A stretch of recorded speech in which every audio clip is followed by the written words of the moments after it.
Hola, buenas noches. Queremos darle la bienvenida a la comunidad CLIP. Estamos aquí reunidos para platicar de un proyecto muy interesante que se llama Migrantes de Otro Mundo. Para nosotros ha sido una de las partes más importantes participar en este proyecto que ha llevado el Centro Latinoamericano de Investigación Periodística CLIP a una de nuestras mayores investigaciones con implicación de 18 medios.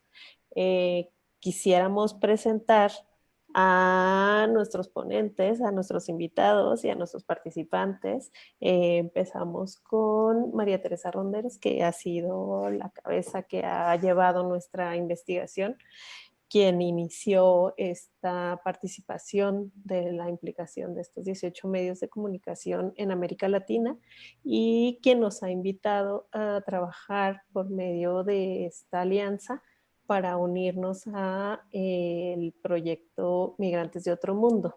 Después tenemos a nuestro querido Alberto Pradilla, un investigador de Migrantes de Otro Mundo. Mona, está sin audio, está sin audio. Hola. Hola, hola.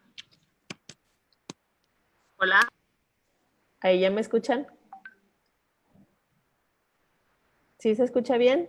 Sí. Bueno. Ok. Entonces tenemos a Alberto Pradilla, que es nuestro investigador en animal político, quien estuvo trabajando durante mucho tiempo en Tapachula y en otros lugares para hacer nuestra investigación en Tapachula, en Tijuana y en Acuña. Y invitamos a nuestra investigadora, que es Norma Trujillo, que trabajó desde nuestra alianza de medios en periodistas de a pie para Voz Alterna, y una investigación que llevó consigo fue Conoce CPR para el proyecto de una investigación en Veracruz. Tenemos también como nuestra invitada a una de las investigadoras más eminentes, sobre todo de Sonora, que ha sido una de las participantes dentro del proyecto para que nos converse qué le ha parecido, pero también la doctora Gloria Siria Valdés. Es profesor investigador en el Colegio de Sonora, pertenece al Sistema Nacional de Investigadores de nivel 2, es coordinador del seminario Niñez Migrante y ha recibido varias distinciones entre el reconocimiento de la raza y la profesión distinguida en la Universidad de California de San Diego. Entonces, yo quisiera que nos compartieran una de las experiencias que han tenido dentro de su cobertura de investigación, y podemos empezar con Alberto. Alberto, ¿cuál ha sido la experiencia en este proyecto de Inmigrantes de Otro Mundo? Y que nos vayan contando cuál ha sido su inspiración para cubrir o estar implicados dentro de la migración en, supongo, 20 o tal vez más tiempo, o 20 años o 10 años trabajando con la migración en diferentes territorios.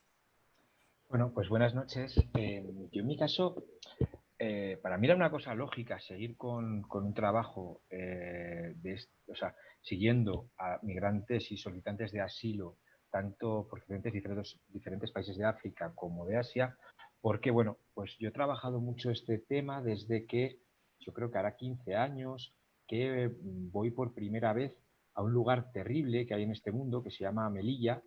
Es un enclave español, a pesar de estar en Marruecos, en el norte de África, que está vallado por completo, tiene unas vallas altísimas de 3 metros, con cuchillas puestas en su parte superior para evitar que los migrantes subsaharianos puedan llegar a Europa, ¿no? Es un lugar donde además hay un punto en el cual hay un campo de golf, la valla y luego que separa a los ricos de los pobres, ¿no?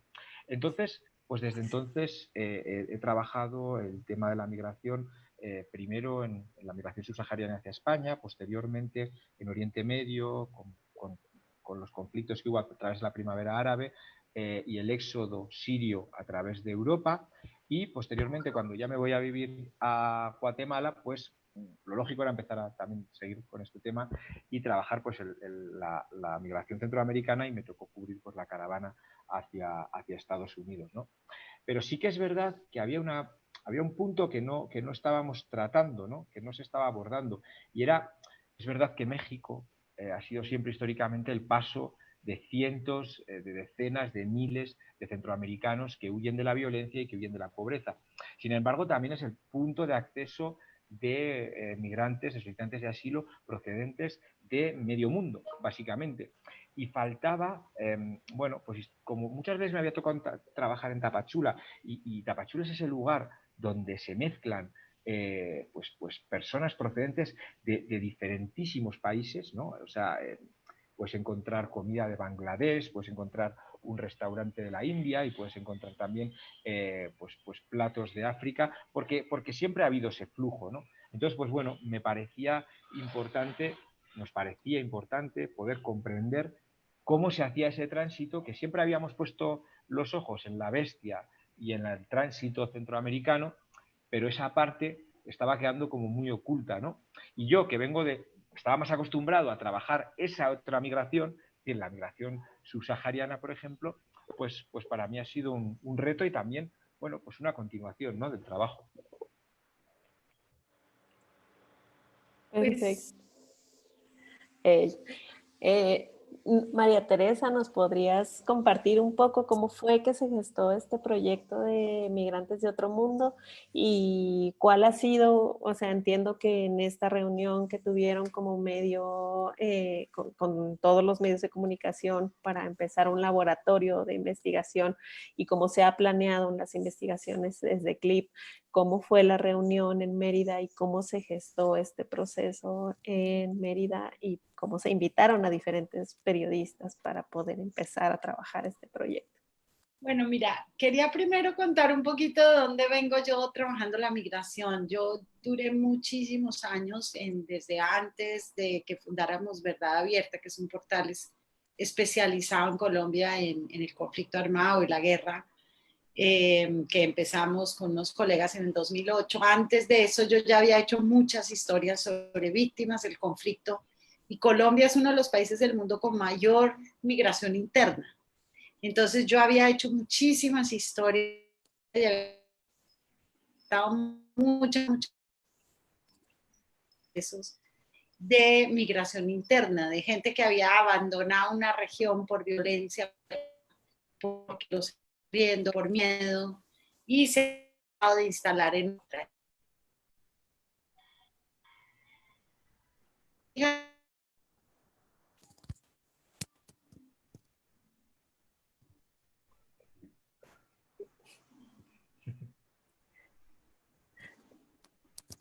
La historia completa, poder tener colegas en varias partes de la geografía, y que entre todos contemos la historia de un migrante desde que sale hasta que llega, y cómo es el desarrollo de su historia. Y nunca lo terminamos de hacer del todo bien, siempre como que era uno mismo el que acompañaba al migrante, o uno solo los entrevistaba en puntos de la geografía.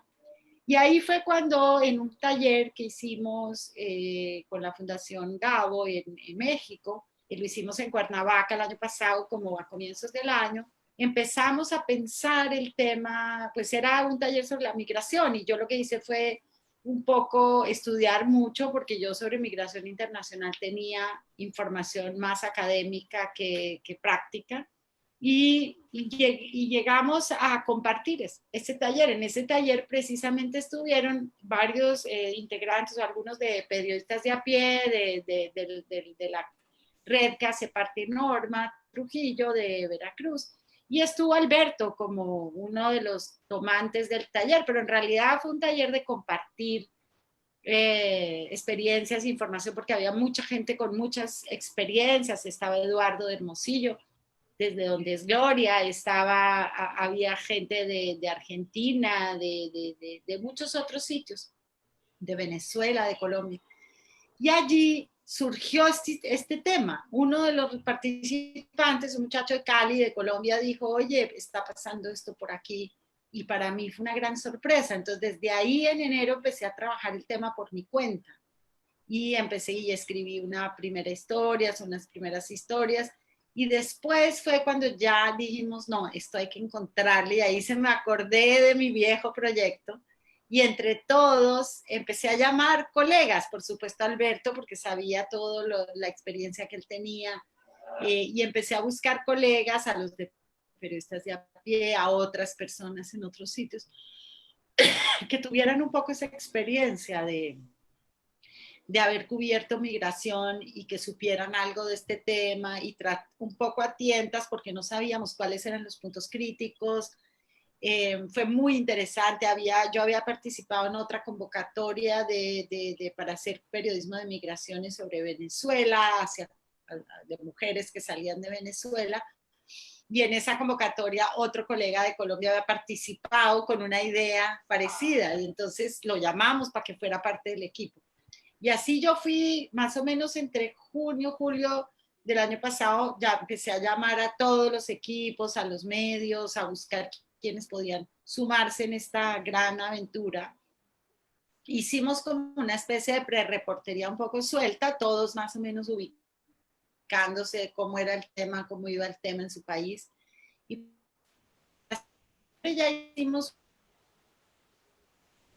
en alianza con CCRP, esta organización europea que tiene un editor para América Latina, y nos reunimos todos en Mérida, y ya físicamente empezamos a decir, bueno, ¿cómo es esta historia? Y todos compartimos ese día lo poco que sabíamos, lo que habíamos recogido, algunos sabían más, tenían más experiencia, y allí ya empezó a distribuirse el trabajo, a empezar cada uno a informar lo que estaba haciendo, cada uno a buscar qué historia quería hacer. Y se fueron cuajando las historias, y duramos 9 meses en ese trabajo de ir y volver y mirar las historias. Digamos que hace unos 2 o 3 meses, afortunadamente, ya casi que toda la reportería la habíamos terminado cuando se vino el coronavirus.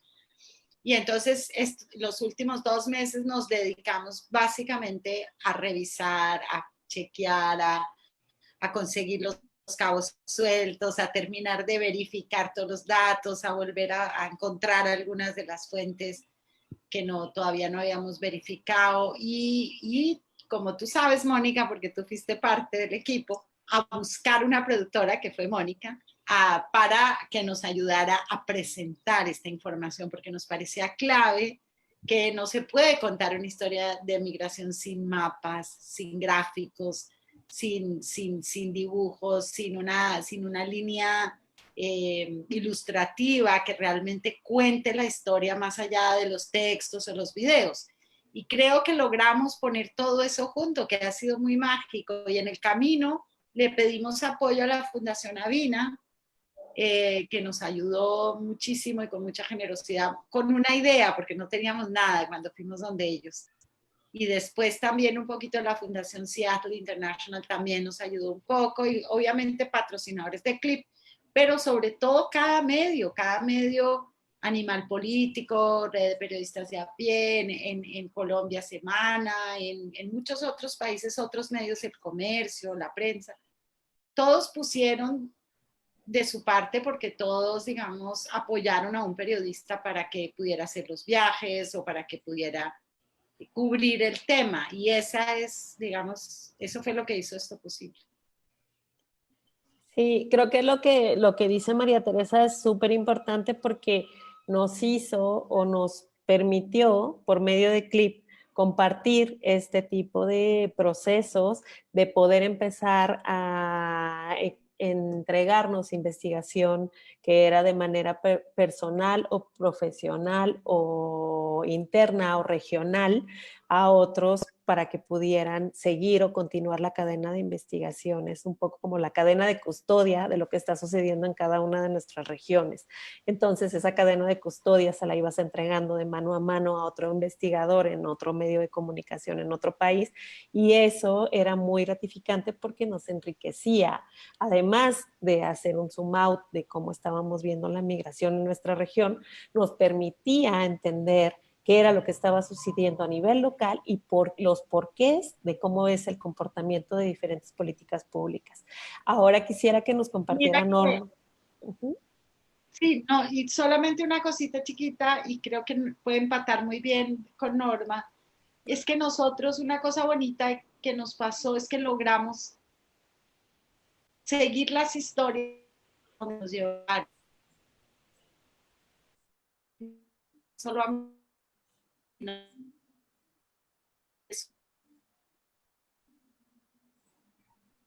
o migrantes que digamos que ellos, pero supimos descubrimos después que se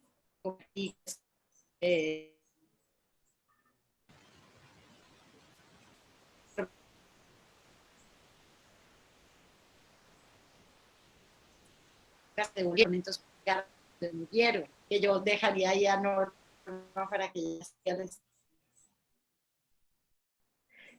Sí, si quieres, Norma, nos podrías compartir. Norma es periodista de Veracruz, es integrante y creadora de Voz Alterna, uno de los medios de comunicación de la red de periodistas de a pie dentro de la Alianza de Medios, y bueno, es especialista y una de las voces más importantes en un estado donde se ha gestado uno de los mayores persecuciones y criminalizaciones del oficio periodístico, y donde se ha dado, sobre todo, Norma ha sido una de las pioneras y sobre todo ha impulsado la importancia dentro de la sensibilización en la sociedad de Veracruz para defender la libertad de expresión. Entonces, Norma, ¿desde hace cuánto y cuál ha sido tu inspiración para empezar a trabajar con la migración? Sabemos que Veracruz, para quien nos ve, es una parte medular o uno de los primeros accesos después de cruzar la frontera sur en México, de Chiapas o Oaxaca, es uno de los accesos principales por el Golfo de México para cruzar de los migrantes. Sí, buenas noches a todos. Pues quiero comentarles que al estado de Veracruz se le ha conocido como el cementerio más grande de los migrantes, o como dijera el padre Solalinde, el fosario más grande. Yo inicio a ver el tema de migración cuando un sacerdote en el municipio de Río Blanco puso un albergue. En aquel entonces pasaban por esta ruta que va de Coatzacoalcos, entrada desde Oaxaca o de Chiapas, pasaban alrededor de 200,000 migrantes al año, al mes, perdón.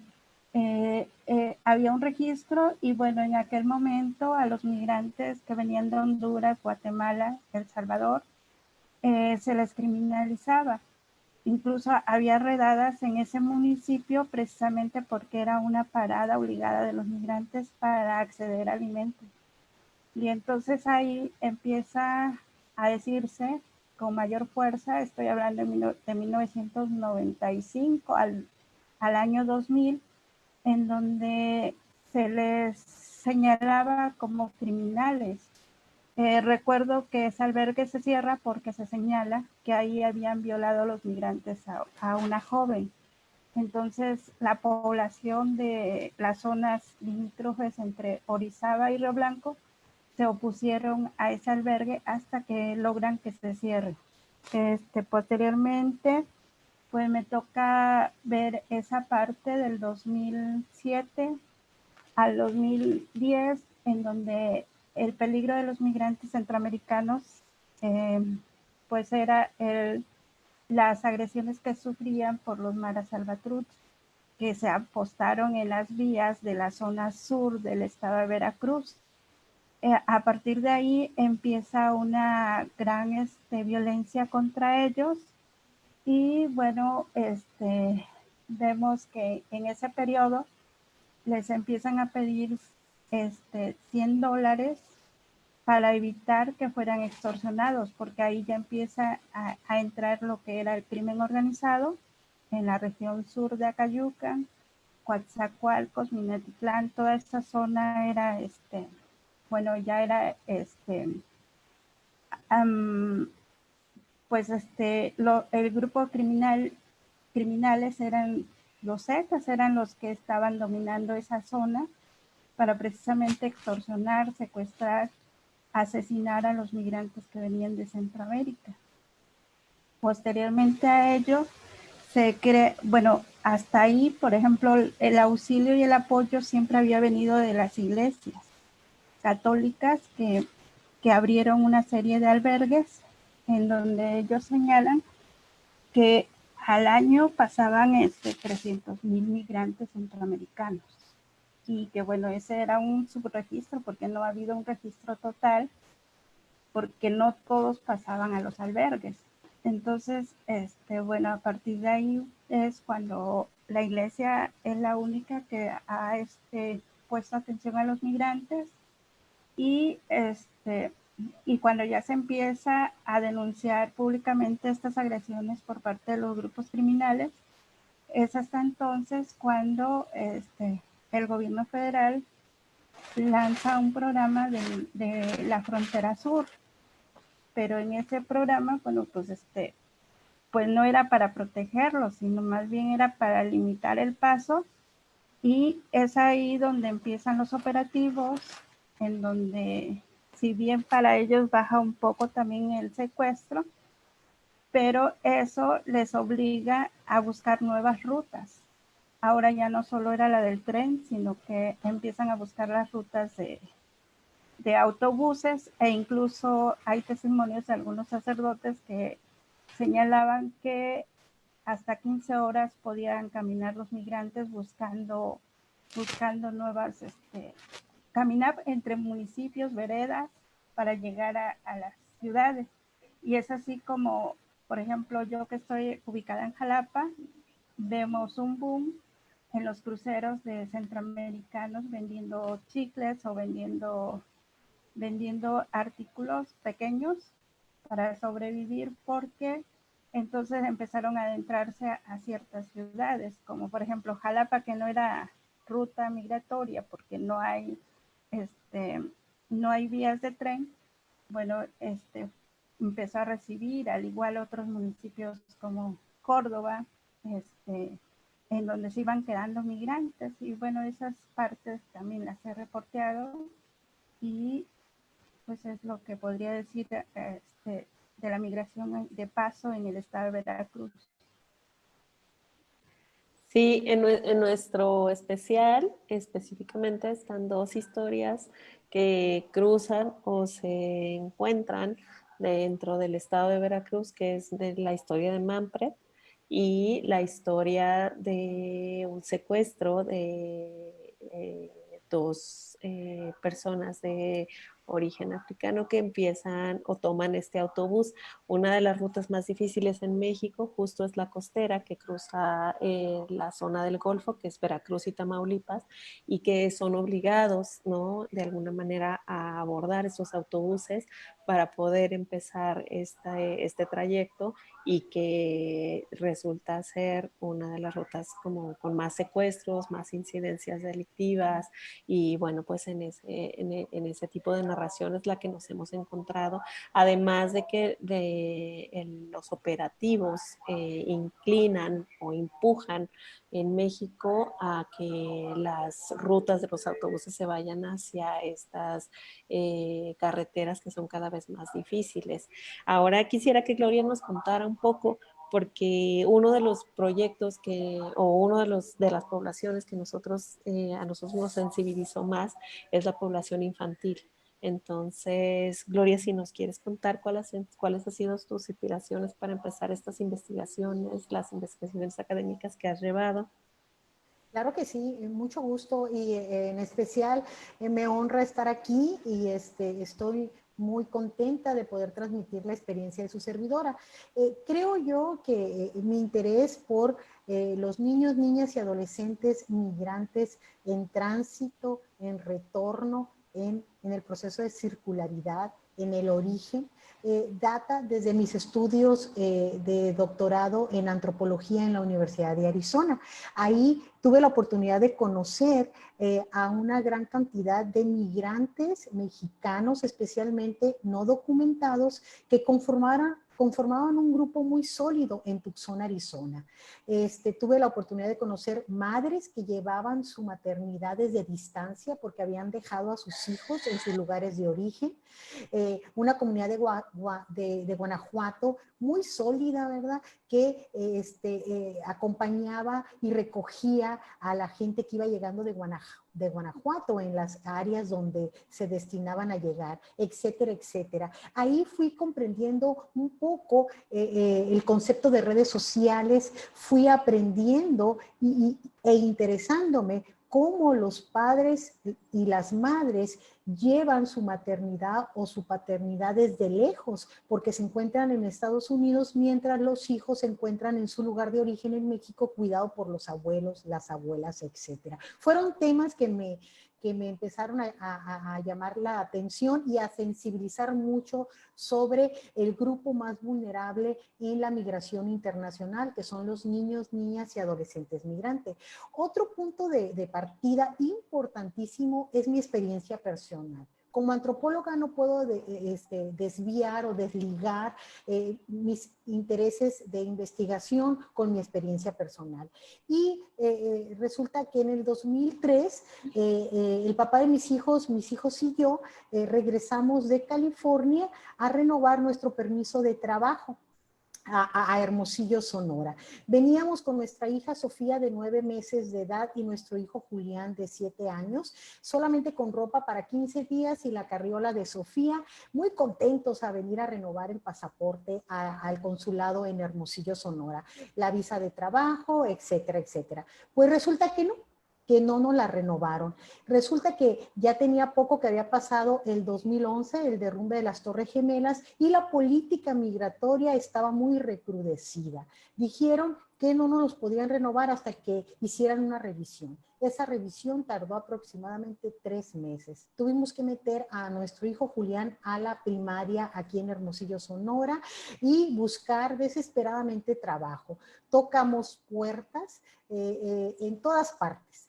Y resulta que a la primera que le llegó el permiso de trabajar fue a su servidora. Yo ya tenía un trabajo de profesora invitada en la Universidad de California en San Diego, La Joya. Y el papá de mis hijos me dijo, tienes que irte, Gloria. ¿Sí?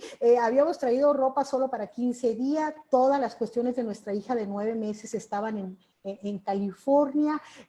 Había muchas cosas que hacer. Estábamos viviendo en casa de una amiga que muy amablemente nos recibió a toda la familia. Era urgente irme. Así es que me fui a San Diego, California, sola. El papá de mis hijos, un buen padre, me dijo, no te preocupes, le voy a decir a mi mamá que venga y nos ayude, yo voy a estar bien, vete y después te seguimos nosotros. No me siguieron. Desteté a mi hija un día antes de partir a San Diego, California, tomé medicamento para cortar la leche y fueron unos meses muy difíciles para tu servidora, ¿verdad? En San Diego, California, un lugar que no conocía y alejada de mi hija de 9 meses y de mi hijo de 7 años de edad y del papá de mis hijos. Entonces, esa experiencia como madre, por supuesto, bajo otras circunstancias, ¿verdad? Una madre trabajadora, una madre con permiso de trabajar, etcétera, no pude sensibilizarme y sentir más todavía empatía sobre cómo las madres y los padres llevan su maternidad y su paternidad desde lejos, y más cuando esas madres y esos padres tienen que salir de su lugar de origen para trabajar. Es por ello que a mi regreso al Colegio de Sonora el 2004, inicié con la inquietud de empezar un seminario de niñez migrante dedicado a visibilizar la presencia de niños, niñas y adolescentes en la migración internacional, pero no como víctimas pasivas, no como hijos, no como hermanos, sino como actores con agencia propia, donde sus voces son contadas por ellos mismos, no por los adultos. ¿Sí? Una investigación sobre niñez migrante donde los niños sean representados por ellos mismos, ¿verdad? Un trabajo antropológico dedicado a voltear la mirada a unos actores que no habían sido contemplados por la historia, por la sociología, por la antropología, aunque siempre han estado presentes en la migración internacional.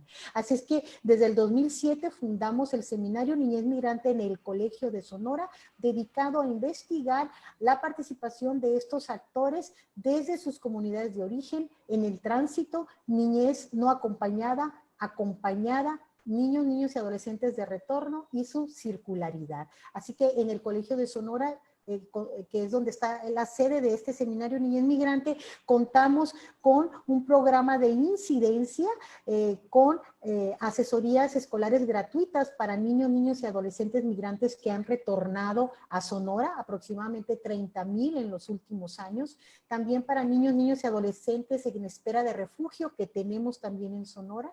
También contamos con un programa de capacitación para maestros, directores de escuela y todo el que esté interesado para sensibilizarlos al nuevo entorno educativo en Sonora ante la llegada de niños, niñas y adolescentes migrantes de Estados Unidos que por deportación de alguno de sus padres, por política antimigrante o por otra razón han regresado a Sonora. También ahí participan niños en espera de refugio en Hermosillo, Sonora, que se han quedado a raíz de todo este movimiento de caravanas en los últimos años. Y por último, contamos con un programa cultural de incidencia, donde cada día de acción de gracia, desde hace 7 años, el Seminario Niñez Migrante organiza una cena de acción de gracias, donde los principales invitados son los niños, niñas y adolescentes retornados y sus familias. Los sabores, las tradiciones, los colores ahora son transportados de norte a sur.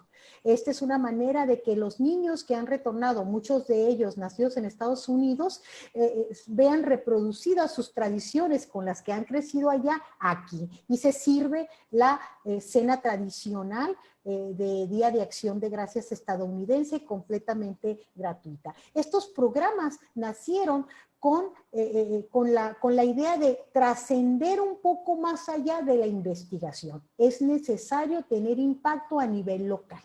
Y su servidora pues es comunicóloga, ¿verdad? De la Universidad de Sonora, muy orgullosamente. Entonces nosotros trabajamos mucho en la divulgación, en la difusión, ¿verdad? Ya hemos tenido el honor de que Animal Político haya venido aquí a Hermosillo, Sonora, a presenciar una de las asesorías gratuitas que tenemos para los niños migrantes retornados y en espera de refugio. Y hemos trabajado mucho con tratar de transmitir a la localidad todo lo que hemos adquirido en conocimiento. Sí, porque nosotros pensamos que a nivel local es donde se deben de iniciar los cambios trascendentales para ir creciendo, ¿verdad? Desde un punto de vista regional, que es uno de los temas que aborda esta presentación que tenemos hoy. Gracias.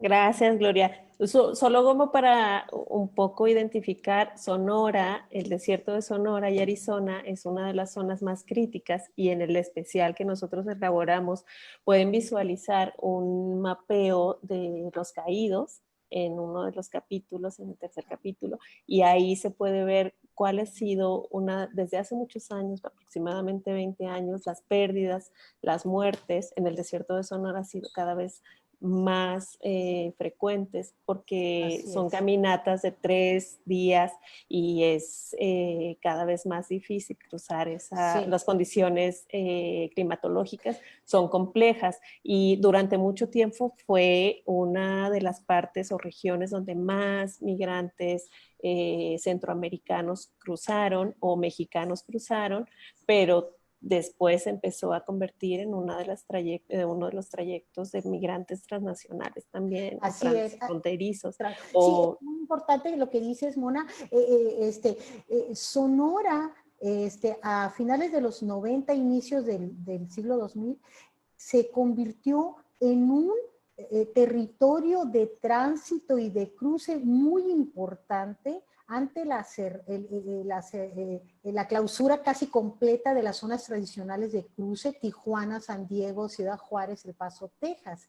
¿Sí? El flujo se redirigió a Sonora. Sonora y su desierto es uno de los cruces más peligrosos que existen, ¿verdad? Sí, a principios de los 2000 veíamos en Altar, Sonora, por ejemplo, aproximadamente 2.000, 2.500 migrantes de Sur y Centroamérica habitando en la plaza de Altar en espera de cruzar. Es muy importante localizar a Sonora en la actualidad como una geografía de llegada, de paso, ¿sí? De tránsito, que coloca nuestro territorio a nivel internacional y mundial muy importante. Y creo que una de las cosas porque lo que hemos notado es que este proceso de la migración es cíclica y por eso quisiera que Alberto nos contara, porque después de la gran migración que tuvimos en noviembre del 2018, de este boom de las caravanas, donde veíamos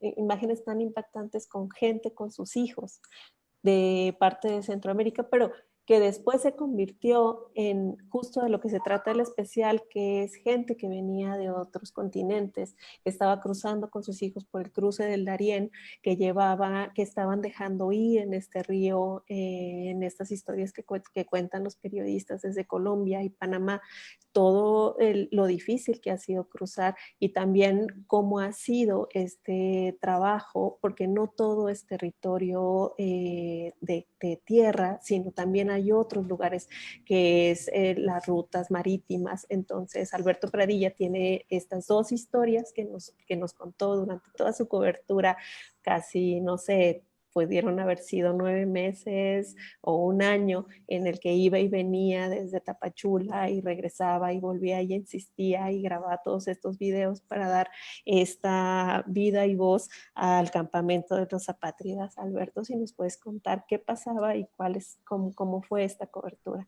Sí, yo creo que, bueno, creo que ha sido, o sea, para mí ha sido la gran diferencia de este flujo migratorio es, bueno, yo me he centrado más en la población africana, más que en la asiática, que han trabajado otros compañeros.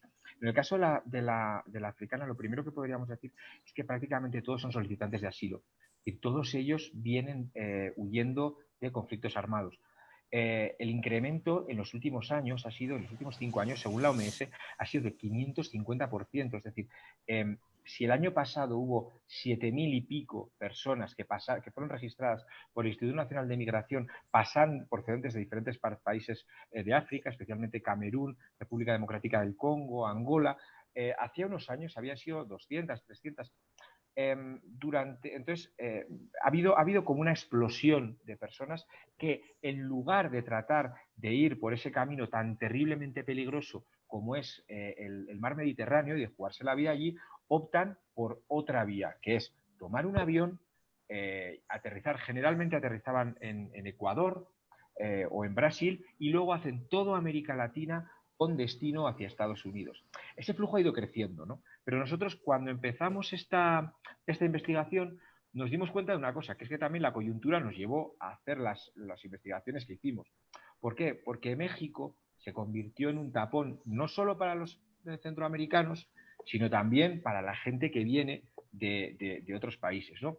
Recordemos que en junio de 2019 el gobierno de Andrés Manuel López Obrador llega a un acuerdo con el gobierno de Estados Unidos, de Donald Trump, para frenar la migración. Claro, hay un despliegue de militares, tanto en el norte como en el sur del país, y luego también se hacen otros programas como Remain in México, por el cual se aceptan a los solicitantes de asilo en el norte de México. Esto, en principio, pareciera que a los africanos no iba a afectarles, pero sí les afectó mucho, porque se cambiaron las normas con las cuales se venía gestionando esta migración, ¿no?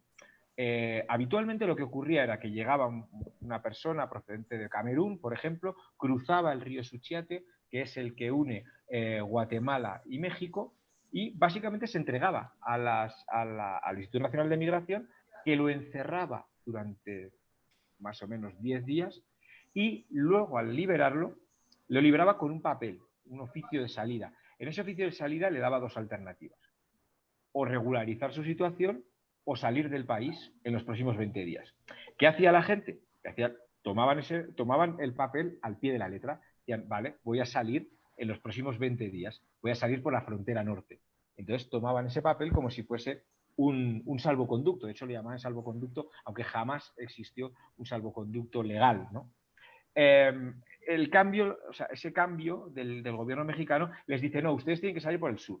Entonces le estás diciendo a una familia que viene huyendo de la guerra, una familia que ha cruzado el Darién, que se ha expuesto, que se ha jugado la vida, algunos que incluso han perdido familiares. Entrevistamos a varias familias en nuestros reportajes que perdieron un hijo en la selva y le están diciendo, no, usted no va a poder seguir hacia Estados Unidos, usted se tiene que dar la vuelta y volver a Guatemala. Claro, la gente no estaba dispuesta a eso. Entonces, ¿qué hacen? Pues es el momento en el que se empieza a formar un campamento que duró entre agosto y noviembre de 2019, que fueron cientos de personas que estaban en condiciones de insalubridad, sin baños, en algún momento les pusieron un poquito de agua ya, pero y que fueron un juguete en manos de las autoridades mexicanas.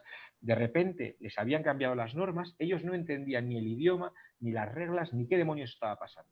Pero solo sabían que de repente estaban en Tapachula, un lugar del que no habían oído hablar en su vida, más que sabían que por ahí tenían que pasar, y que lo que habitualmente hubiese sido un tránsito, pues eso, que iban a ser 2 días hacia el norte, pues se convirtió en su cárcel. Entonces, en la investigación hacemos dos cosas. Por una parte, pasamos mucho tiempo con ellos en ese campamento, en ese lugar, que además se iba haciendo cada vez más grande porque la gente seguía llegando, porque el tránsito es de varios meses. Entonces, la gente no sabía que les habían frenado el camino. Y bueno, pues seguimos acompañándoles hasta un momento en el cual el gobierno mexicano decidió regularizar a todos. Eso es una interrogante que nunca hemos podido despejar en la investigación. ¿Por qué 4 meses después de frenarles, el gobierno mexicano decide darles tarjetas de residente permanente a todos ellos? Pues supongo que será una mezcla, será la presión internacional, será las condiciones insalubres y miserables en las que estaban, y puede ser también, pues bueno, un hecho que también hacemos otra historia, la historia de los caídos, que marcó bastante a esta población, ¿no? Fue el naufragio que ocurrió el 11 de octubre de 2019 en las costas de Chiapas. Como comentábamos, durante meses estuvieron allá, pues eso, sin dinero, con incertidumbre, sin saber cuándo iban a pasar, y de repente hubo gente que empezó a buscar otras alternativas. Algunos consiguieron pasar pues pagando un coyote, otros falsificando tarjetas. Hubo un grupo que intentó una ruta que no es muy conocida y que es especialmente peligrosa, que es la ruta marítima.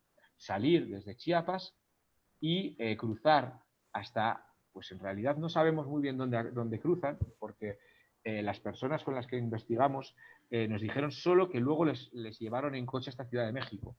Es posible que les llevasen probablemente hasta Guerrero para superar la zona en la que hay más retenes en el sur de México, ¿no? En ese naufragio fallecieron al menos 3 personas, 3 solicitantes de asilo con los cuales habían huido de Camerún, habían huido de la guerra, habían huido de la violencia.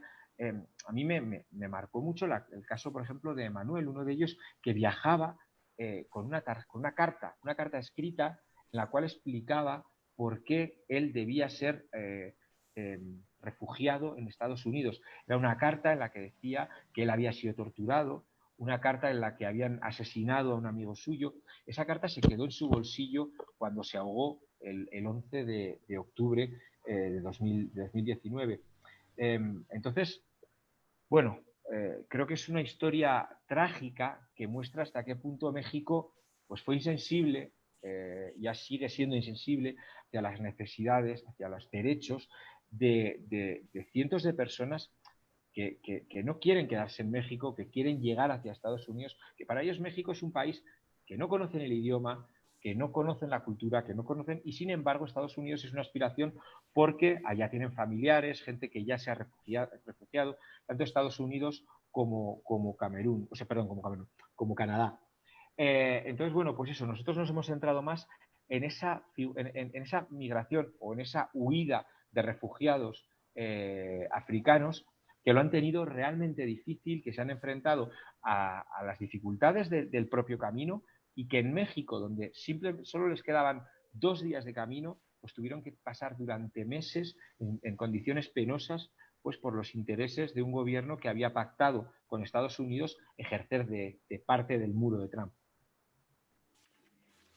Gracias, Alberto. Y una de las cosas que nos encontramos y quisiera que María Teresa nos contara es justo que empezamos a ver en el avance de las investigaciones que las políticas públicas de cada uno de los gobiernos cambiaban, que las rutas o los enlaces de la gente, incluso por nacionalidades, tenían sus propios trayectos, ¿no? Y hacían como sus propias rutas, y tenían, por aquí pasaban la gente que venía de Camerún, y uno de los descubrimientos que creo que, aunque esta conversación se basa en específicamente la experiencia de México, pero creo que habría que contar lo que justo hacemos en el proyecto, es contar el back, ¿no? O sea, decir por qué sale la gente, cómo sale la gente, este descubrimiento que se hizo de las rutas, de las diferentes rutas que se toma la gente desde que salen, y cómo esta red de gente que empieza a pedirles o decirles o recomendarles supuestamente una experiencia de viaje pues sin peligros, termina siendo una avalancha de muchos desencuentros, y lo que nosotros titulamos en algún momento, como se tituló este viaje, no se lo desearía ni a mi peor enemigo, ¿no? Que es lo que dice Joseph en una entrevista, que es el personaje de uno de los reportajes. María Teresa, ¿cómo fue esta experiencia para vos y cómo puedes contárnoslo después de toda esta investigación?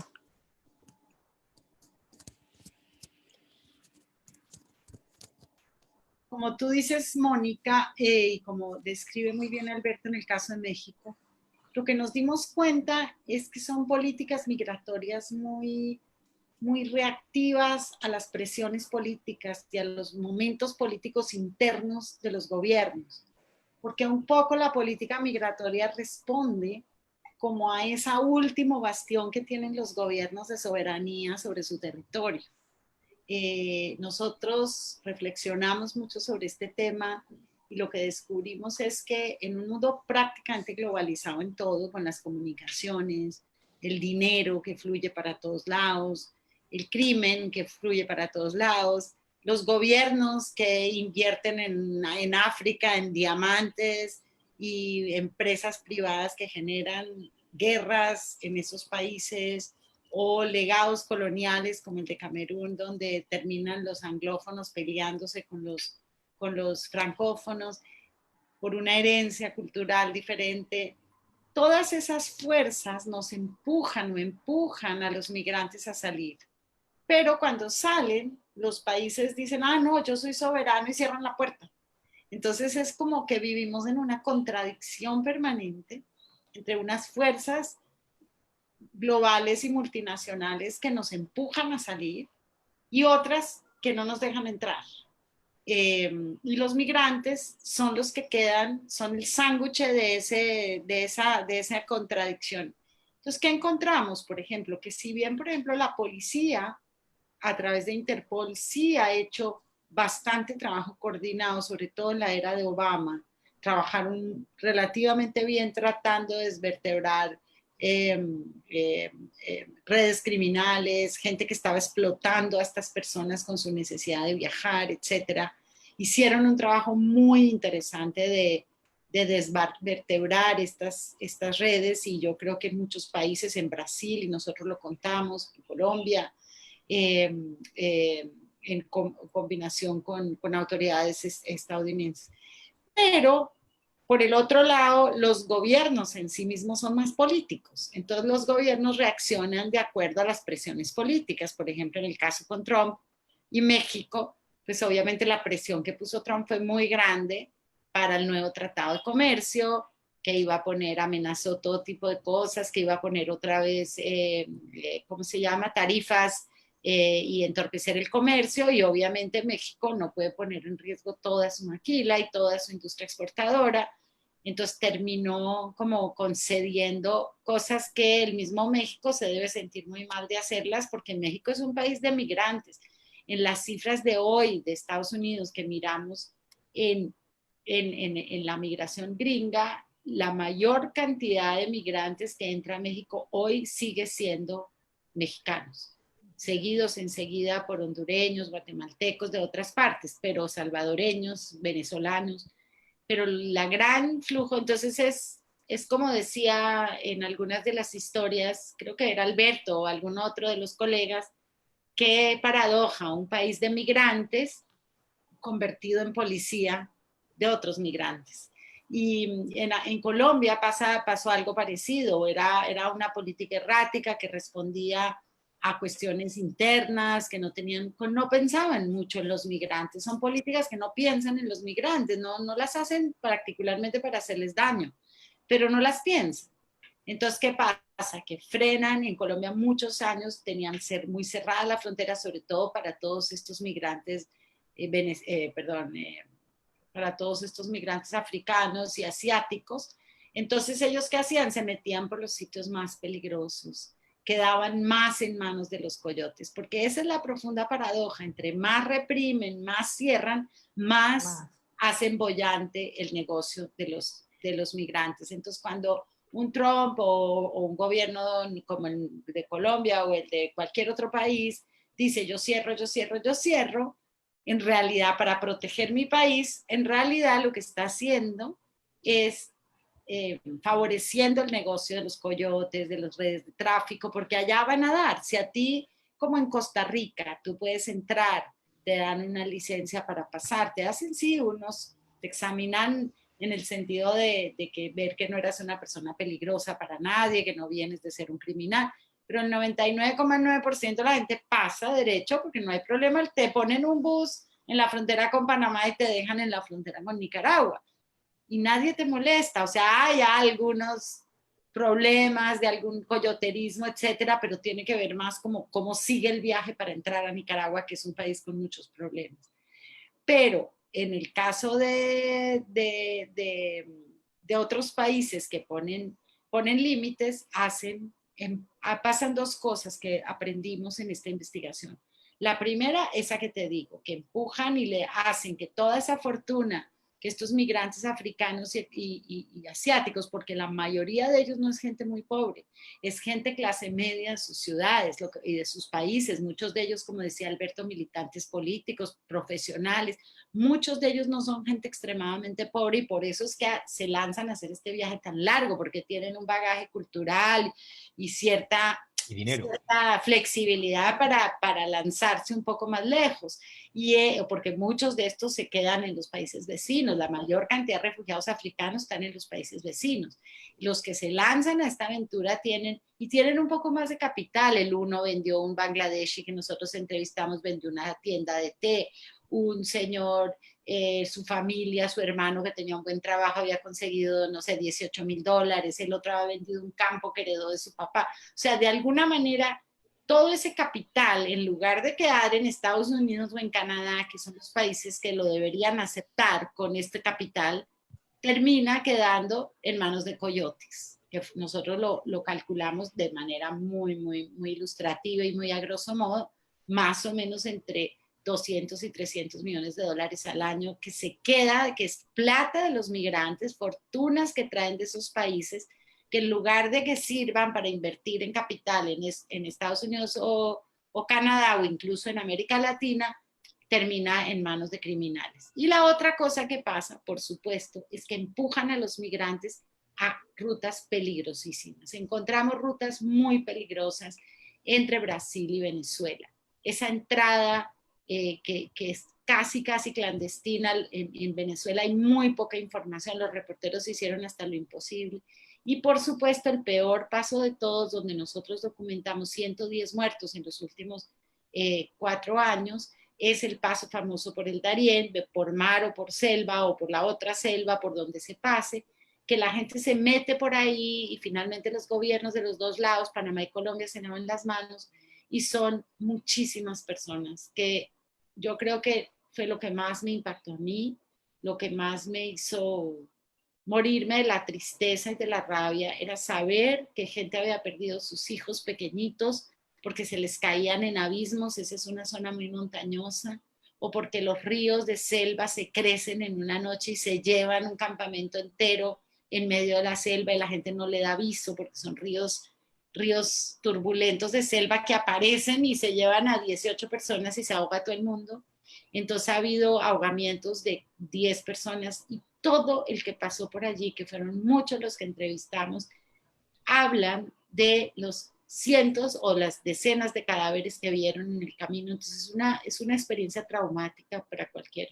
Entonces, creo que esa ha sido nuestra dolorosa experiencia con esta investigación, descubrir que si hubiera un poquito más de coordinación entre los gobiernos y un poquito más de sensibilidad frente a lo que sufren estas personas, se podría resolver muchas de estas tragedias de manera mucho más fácil. O sea, si alguien pone un barco en Panamá, en Colombia, que sale de ahí mismo del Darién o de Cartagena, un barco seguro, grande, que pasa a los migrantes a la ciudad de Panamá, se acabó el problema. No vuelve a haber un muerto, no vuelve a haber coyotes, no vuelve a haber atracos.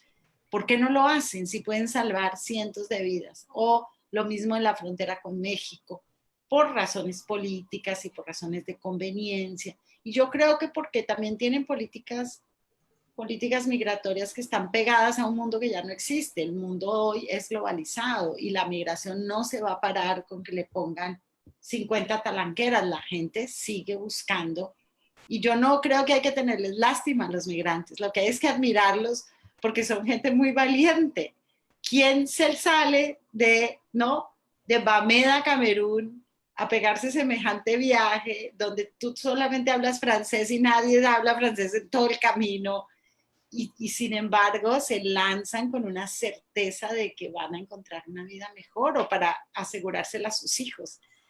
Entonces yo creo que lo que queremos es como que los gobiernos se paren y digan, oiga, si la policía pudo coordinar entre países, ¿por qué no puede coordinar entre países la política exterior migratoria, por lo menos para africanos y asiáticos, y hacerles la vida un poquito más pasable? Nadie los va a parar, a ellos nadie los va a parar, nadie los va a detener. En este momento ni siquiera el COVID, ahorita en este momento nos cuenta nuestro colega que vive en el Darién, que fue reportero de este trabajo, él nos cuenta que en este momento hay unos 2.000 a 2.500 personas atrapadas en las selvas del Darién y algunos enfermos de COVID.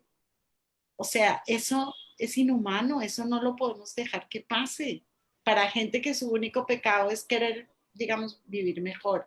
Y los niños, Gloria, ni te digo las historias de los niños, familias que perdieron 3 de sus 4 hijos en un accidente que lo relata uno de los colegas muy bien, en un accidente que obviamente eran coyotes borrachos llevando gente a medianoche sin ninguna seguridad en una barca, que por supuesto terminó en tragedia. Entonces yo creo que se pueden hacer políticas un poco mejores y ese es nuestro gran hallazgo y esperemos que ese hallazgo también haga reflexionar a las autoridades. Muchas gracias. Y ahora como para concluir quisiera, bueno, primero mandarle, hablando del Darién, pues Juan Arturo Gómez Tobón nos manda saludos desde el Darién colombiano, Franklin Ortiz desde el Ecuador y César Rodríguez González desde Brasil.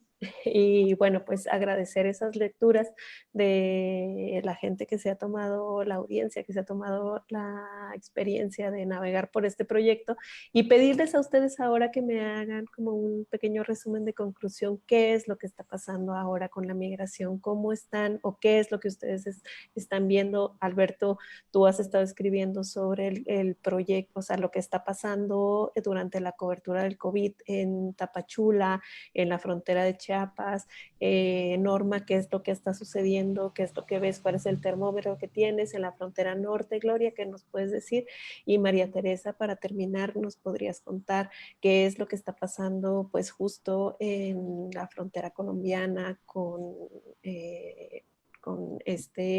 en este albergue que también tiene que ver con el confinamiento, pero que nos han estado dejando a la gente impaciente de querer continuar su viaje? Alberto. Vale, perdón.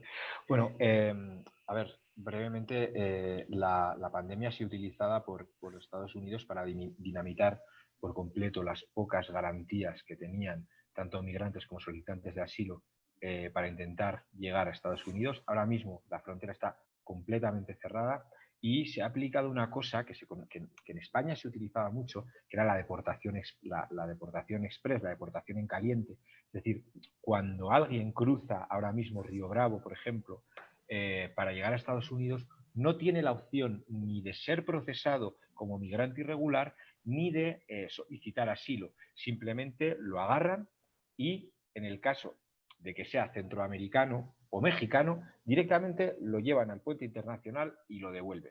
Alberto, pero esto incluso con niños, si van con niños igual, ¿o también Gloria? todo. Absolutamente todo. Es decir, ahora mismo nadie, o sea, en todo este tiempo solo 2 personas han obtenido refugio. Son 2 personas en todo este tiempo desde la pandemia. Pero creo que el gran riesgo, es decir, luego México tomó el papel de deportador subcontratado. Es decir, Estados Unidos entregaba, México agarraba a la gente y las llevaba al sur. Algunos al principio los abandonó en la frontera sur con Guatemala, o sea, en la frontera con Guatemala, hasta el punto en el que hay gente que cruzaba de forma irregular, porque Guatemala tenía la frontera cerrada por el tema de la pandemia, y la gente terminó cruzando de forma irregular por el monte hacia su país de origen. Lo cual, pues eso, es una perversión terrible, ¿no? Gente convirtiéndose en ilegal, hondureños, guatemaltecos, salvadoreños, para regresar a su propio país, pues básicamente por miedo a la pandemia y pues porque sean pues conscientes de que no van a poder cruzar ahora, ¿no? En el caso de africanos y asiáticos, yo diría que ahora mismo están completamente parados. De hecho, un camerunés, por ejemplo, es uno de los personas que se contagió en un albergue de Nuevo Laredo, en el cual se contagiaron 14 personas porque Estados Unidos estaba deportando sin ningún tipo de control ni ningún tipo de medidas sanitarias, ¿no? Que estuvieran contagiados, digamos. Claro, pero digamos, yo creo que esto ahora mismo es un paréntesis. Es decir, la pandemia, aunque se vaya a mantener, los flujos no van a pararse eternamente. Y como ejemplo, hoy mismo me estaba escribiendo una persona que conocí en la última caravana, en la de enero. Era una persona de Honduras. Me decía que ahora mismo no tiene dinero para comer, que no sabía que está ahora mismo en Progreso Lloro, uno de los departamentos de Honduras, que no tiene trabajo, que no tiene dinero para comer y que lo único que estaba pensando, su último mensaje era: estoy asustado, pero creo que tengo que volver a intentarlo, porque no hay otra manera que volver a intentarlo, porque no tengo para comer. Con lo cual, es muy probable que el flujo que vaya a venir después sea mucho más duro mucho más grande, y nos vamos a encontrar con un México, pues eso, que va a seguir ejerciendo de muro de Trump y con un Trump en campaña que va a utilizar a los migrantes pues para azuzarlos y ganar votos. Para generar miedo, ¿no? Exacto. Norma, ¿cuál ha sido como el termómetro? ¿Tú cómo has visto como el territorio? Sí, bueno, como ya decía Alberto, la migración centroamericana incluye, no se reduce nada más a ello, la migración, ¿no?, de Honduras y todo Centroamérica, sino que recientemente, o a partir del 2019, ya vemos grupos de africanos, hindúes y de otras regiones de Europa. Y como también empieza estos acuerdos bilaterales con Estados Unidos, en la estación migratoria de Acayucan empieza a reclutarlos. Es más como un encarcelamiento más que un centro de apoyo para ellos. Y entonces a partir de ahí hay confinamientos de migrantes y por ejemplo en esta época de COVID fueron sacados muchos migrantes a albergues. Por ejemplo, estuvo el caso de Oluta, un albergue en donde la alcaldesa se molestó que también no le hubieran comentado de ese traslado que hicieron de migrantes. Incluso los llevaron en autobuses y bueno, estaba la disputa también de que quién se iba a hacer cargo de la alimentación porque los albergues no daban rendimiento para la cantidad de migrantes. Y por otro lado estaba la población inconforme porque ellos decían que eran el foco principal de contagio del COVID. Entonces, bueno, es la situación de muchos de ellos. Gloria, ¿tú nos podrías contar un poco cómo ha sido la situación o qué es lo que tú has investigado como con las poblaciones? Porque creo que la zona fronteriza en el norte de México, como lo mencionó Alberto, es muy importante. Estas deportaciones que se están dando, cerrar, que la gente no pueda continuar con sus citas para poder pedir el asilo. Así es. Antes de comentar algunos puntos de lo que estamos observando por acá, por Sonora, me gustaría decir que el trabajo que están realizando periodístico, investigación periodística en torno a la migración es muy importante. El rol de los medios de comunicación, de los reporteros de investigación es trascendental porque desafía su trabajo, desafía estas posturas mediáticas que victimiza a los migrantes, pero sobre todo que borra la historia de colonización, de usurpación, de violencia, de discriminación que traen y que tienen los migrantes como parte de sus porqués al migrar. Creo yo que es muy importante que el reportaje de investigación como el que se está realizando por ustedes voltee esa mirada. Es imperativo una narrativa que desafíe posturas ahistóricas, a culturales, a políticas, ¿verdad? Porque son muy pocos los medios de comunicación que contextualizan verdaderamente lo que hay atrás de la migración. Yo desde ese punto los felicito, ¿verdad? Y sobre todo que sean narrativas contadas por los mismos actores. Yo creo que ese es uno de los grandes logros y hay que seguir trabajando para desafiar esas miradas estáticas y pasivas que invisibilizan esos procesos de colonización, usurpación, discriminación y desigualdades que hay en esos lugares de origen de los hermanos migrantes. Por otra parte, quiero decirles que acá en Sonora, uno de los grandes desafíos en investigación, que es mi trinchera, es que de qué manera se contacta a los actores de la migración cuando estamos ahorita en contingencia y manteniendo una sana distancia. Sí, yo creo que de los desafíos más importantes que estamos realizando es cómo mantener el contacto, sí, que ahora no puede ser cara a cara, ni podemos visitar a los albergues ni a las zonas.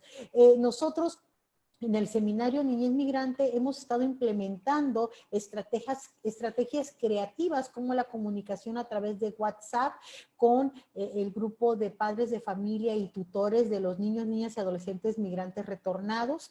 También comunicación por WhatsApp con los directivos de albergues como uno de 7 Migrando, como el albergue Tino Tosh, como los albergues Reta Américas, etcétera, donde estamos intercambiando opiniones y comunicación e información sobre cómo se la están pasando los niños, niñas y adolescentes migrantes y sus padres en esos albergues. También creamos un programa que se llama Cuéntaselo, donde invitamos a colegas nacionales e internacionales a que lean un cuento dedicado a los niños migrantes. Este cuento nosotros se lo transmitimos a los niños a través del foro de WhatsApp que tenemos y también se los pasamos a los directivos de los albergues para que se lo transmitan a los niños. Es una manera de estar comunicados. Una de las principales situaciones que estamos observando es que al cerrar la escuela, por ejemplo, los niños, niñas y adolescentes migrantes retornados de Estados Unidos y también los niños en espera de refugio que tuvieron la fortuna, porque muchos no lo tienen, de ingresar al ciclo escolar aquí en Hermosillo, Sonora, sí, la ansiedad, la preocupación aumenta al doble, porque en el caso de los niños retornados, si ya de por sí era difícil la comunicación en el aula cara a cara, porque ellos no hablan muy bien el español, ahora en línea resulta más difícil. Siguen presentando dificultades en matemáticas, en español, ¿sí? Algunos no tienen cable de televisión abierta, ¿sí?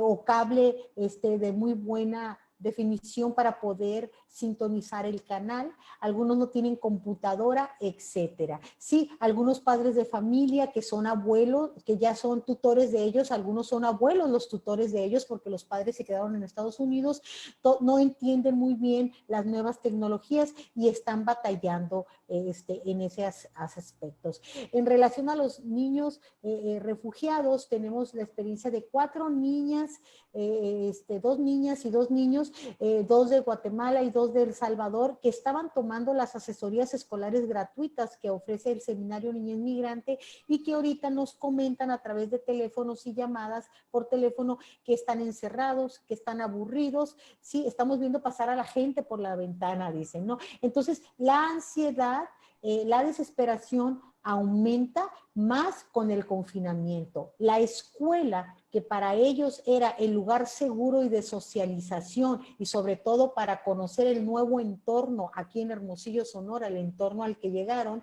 sí, paró. Entonces, ahorita la incertidumbre, la ansiedad aumenta y sobre todo también una incertidumbre de qué es lo que va a pasar más adelante. En términos de los niños que están en los albergues, niños, niñas y adolescentes en los albergues, hemos estado observando por comunicación que tenemos con las personas que dirigen albergues en varias partes de la República Mexicana, tenemos también alta preocupación porque algunos de los centros no cuentan con todas las medidas sanitarias, ¿verdad?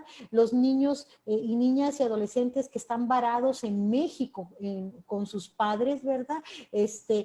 No estamos seguros que cuentan con agua potable o que están llevando las medidas de sanitarias. Algunos de los albergues están saturados, ya no pueden ingresar. Entonces, uno de los grandes desafíos que tenemos aquí en México es verdaderamente saber dónde están, quiénes son, qué están haciendo y cuáles son sus necesidades. Esta pandemia desnuda aún más al grupo más vulnerable, que son los niños y adolescentes. Esto no es nuevo. La vulnerabilidad, los riesgos de los niños, niñas y adolescentes migrantes de todas las nacionalidades, ¿verdad? Porque ya estamos viendo que no solamente son centroamericanos, ya es una migración de otros continentes, no es nueva. Esto no es con el gobierno actual. Llevamos decenas de años sin contar con una política pública integral, transversal, que salvaguarde los derechos humanos de los niños y adolescentes. Ninguna localidad, ningún estado, ninguna federación puede estar por arriba de las normas internacionales que protegen los derechos de los niños y adolescentes. Y no lo estamos haciendo en México. Ay, muchas gracias, Gloria. Y bueno, para ya cerrar, nosotros nos encontramos justo con esta realidad al cierre de este proyecto de Migrantes de Otro Mundo, con una historia en el albergue de Necoclí. Y bueno, pues ahí nos enfrentamos, ¿no?, a lo que empezaba a ser esta contención del flujo migratorio. Ahora CLIP está iniciando una investigación muy fuerte, igual que esta de Migrantes de Otro Mundo, sobre la investigación sobre el COVID y cómo afecta a toda nuestra región. Y quisiera que nos platicara María Teresa, para cerrar esta conversación, en qué estamos ahora en CLIP para abordar. Entonces, En CLIP en este momento estamos produciendo una investigación también transfronteriza y con muchos aliados de la región de América Latina, produciendo historias sobre el COVID, sobre todo, digamos, mirando, observando y monitoreando y siguiendo e investigando cómo es la respuesta de los gobiernos en las distintas áreas a la pandemia, cómo los gobiernos han reaccionado, la contratación pública, la reacción social, la reacción económica, etcétera, etcétera. Pero sobre lo de Necoclí, que es este pueblito que es tan difícil de pronunciar, que es además un pueblo bellísimo de pescadores en un mar precioso en la frontera entre Colombia y Panamá, del lado colombiano. Yo quisiera dejarlos con una idea, que es cómo empezamos a pensar la migración como oportunidad y no como un rechazo y la xenofobia que, como decía Gloria, nos la desnudó peor toda la pandemia, y Norma, porque inmediatamente la gente ve a la persona que se ve diferente o se viste diferente e inmediatamente dicen, ese es el que me está trayendo el virus. El virus a la mayoría de nuestros países lo trajeron gente muy rica que estaba paseando por China y por Italia, y no la trajeron los migrantes del África, ellos no trajeron el COVID. Entonces, uno de los temas que yo diría, en lugar, por ejemplo, miren cómo sería una diferencia muy grande de pensar este problema. Los 2.000 personas que están ahora en la frontera entre Panamá y Colombia, en lugar de estar allá hacinadas en la selva, pasándola horrible, muertos de hambre, etcétera, etcétera, ¿qué pasa si los dos países se los piden y se los llevan a sus pueblitos, ahí de la frontera, de un lado y del otro? Todos esos migrantes hablan inglés o hablan francés o hablan portugués, y los ponen a darle clases a los niños en los jardines o afuera en las plazas donde sea seguro por el COVID, o incluso por internet. Les ayudan a que durante 3 meses que están ahí varados se vuelvan profesores del mundo, de geografía, de los niños de esos pueblos. Imagínate cómo le cambia a un niño la visión del mundo haber hablado con alguien de Camerún, y que de niño tú hayas conocido a alguien de Camerún que te cuente dónde queda Camerún y te cuente y te hable en francés y aprendes palabras en francés. A ese niño o niña le va a cambiar la vida. Entonces, si viéramos la migración como algo que nos enriquece, que nos hace crecer, y no como una cosa que hay que exponer, en lugar de hacer sufrir a esos 2.000 personas o a los 200 que se quedaron en Necoclí, en ese campamento que tú cuentas, ¿cómo se hubieran beneficiado quizás 10 pueblitos de esa zona con una cantidad de maestros, ¿no?, que hubieran tenido algún ingreso, aunque fuera pequeño, aunque fuera pagarles con comida a las familias, y los niños les hubieran abierto el mundo? Entonces yo creo que es un tema de empezar a pensar estos temas con creatividad, con menos la reacción más primaria y más xenófoba, que es la reacción del miedo, y mucho más de estar abiertos a ver dónde está la oportunidad. Y es como un mensaje que yo quería dejar. Ahora CLIP está queriendo, pero hasta ahora no he encontrado todavía la historia para el ángulo, para contar esa historia. Estamos con Alberto pensándolo, estamos con varios colegas, con Efecto Cocuyo pensándola, ¿cómo podemos contar la historia de los migrantes y COVID? Una historia que no se haya contado, o sea, no la historia genérica para contar como historias genéricas que están saliendo o muchas que están saliendo muy buenas sobre determinados puntos del momento que vivimos, pero una historia que de alguna manera atraviese toda la situación de los venezolanos, que la última vez que chequeé hay 55.000 venezolanos que se están devolviendo a pie a su país porque están pasándola tan mal en Colombia o en Ecuador que se están devolviendo para Venezuela. O los que cuentan ustedes que se están devolviendo a Honduras y a Guatemala y a El Salvador.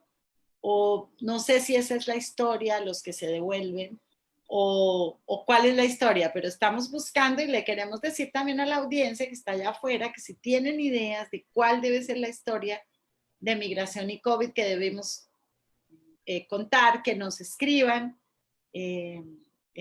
información@elclip.org y nos den ideas de cuál puede ser, cuál creen que puede ser una buena historia sobre el tema de que realmente cuente a través de los países la historia de COVID y migración.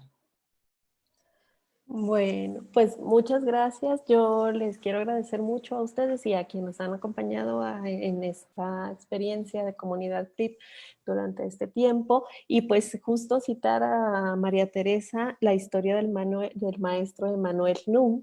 Él era un maestro en Camerún que venía con muchas esperanzas. Ojalá hubiese sido esta historia, lo que tú estás contando, María Teresa, poder compartir su experiencia de vida con comunidad en México, en Oaxaca, y no haberlo devuelto en un féretro, y no haberlo regresado a su comunidad, porque justo ellos nos podrían haber enseñado mucho más de cómo se vive en otro continente y cómo se siente y cuál es la experiencia de otras culturas, y no dejarlo que esta experiencia haya sido tan trágica y tan triste como devolverlo sin vida, ¿no? O sea, ojalá hubiésemos podido tener esta oportunidad de tenerlo trabajando con nuestra niñez, ¿no? Con la niñez de América, para poder compartir todo lo que sabía. Y bueno, pues justo con esto nos despedimos para poder entender, y que sí, invitamos a que nos sigan contando, que nos